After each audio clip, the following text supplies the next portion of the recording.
ये कहानी है अमित की। अमित एक मध्यम वर्गीय परिवार का लड़का था और वह बचपन से ही बहुत आज्ञाकारी और बहुत ही मेहनती छात्र था। लेकिन जब उसने कॉलेज में दाखिला लिया तो उसका व्यवहार बदलने लगा। अब ना तो वह पहले की तरह मेहनत करता था और ना ही किसी का कहा सुनता था। यहाँ तक कि वह अपने घर वालों से झूठ बोलकर पैसे भी मंगाने लगा था।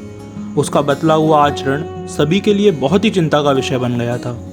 जब इसकी वजह जानने की कोशिश की गई तो यह पता चला कि अमित बुरी संगति में पड़ गया है। कॉलेज में उसके कुछ ऐसे मित्र बन गए हैं जो फिजूल खर्ची करने में, सिनेमा देखने में और धूम्रपान करने के आदी हैं।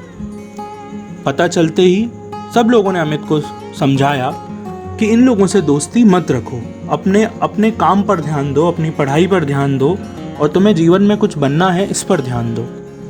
पर अमित को ये बात समझ नहीं आई।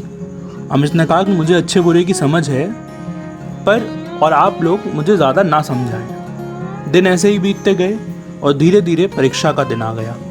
अमित ने परीक्षा के ठीक पहले थोड़ी बहुत मेहनत तो कर ली, परंतु वह इतनी पर्याप्त कैसे रहती और वह एक विषय में फेल हो गया।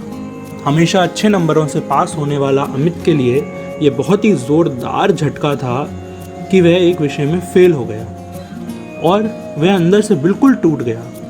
अब ना तो वह अपने घर से निकलता था और ना ही किसी से बात करता था। बस दिनों रात अपने कमरे में कुछ ना कुछ करते रहता था, कुछ ना कुछ सोचते रहता था और मायूस पड़े रहता था। उसकी यह स्थिति देख उसके घर वाले, उसके परिजन सभी बहुत चिंता में पड़ गए। अब अमित की स्थिति ऐसी थी, ना तो वह अपनी दिल की बात किसी को बता सकता था और ना ही उसे आगे क्या करना है यह रास्ता सूझ रहा था। अब यह बात अमित के दोस्तों ने अमित के पुराने स्कूल के प्राचार्य जी को बताई। अमित के प्रिंसिपल, जो उसके लास्ट स्कूल के प्रिंसिपल थे, उनसे जाकर यह बात कही। प्रिंसिपल को समझ आ गया कि अमित को कैसे समझाना है। प्रिंसिपल साहब ने अमित को अपने घर बुलाया। जब अमित प्रिंसिपल साहब के घर पहुंचा तो वह अंगीठी पर अपने हाथ ताप रहे थे। अमित बिल्कुल चुपचाप था और प्रिंसिपल साहब ने भी अमित से कोई बात नहीं करी।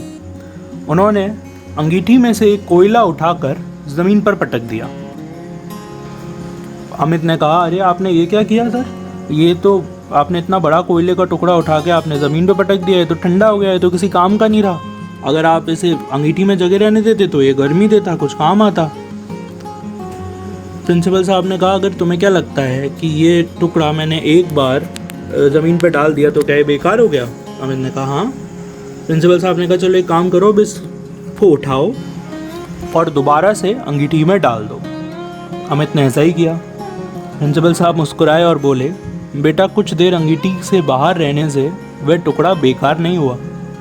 अंगीठी में जाते ही वह टुकड़ा वापस धधक कर जलने लगा और पुनः गर्मी देने लगा। कुछ समझे? प्रिंसिपल साहब ने अमित से पूछा और अमित से कहा कि तुम उस कोयले के टुकड़े के समान ही तो हो। पहले जब तुम अच्छी संगति में थे, मेहनत करते थे, सबका कहा मानते थे, अपने काम पर ध्यान देते थे, तो तुम अच्छे नंबरों से पास होते थे।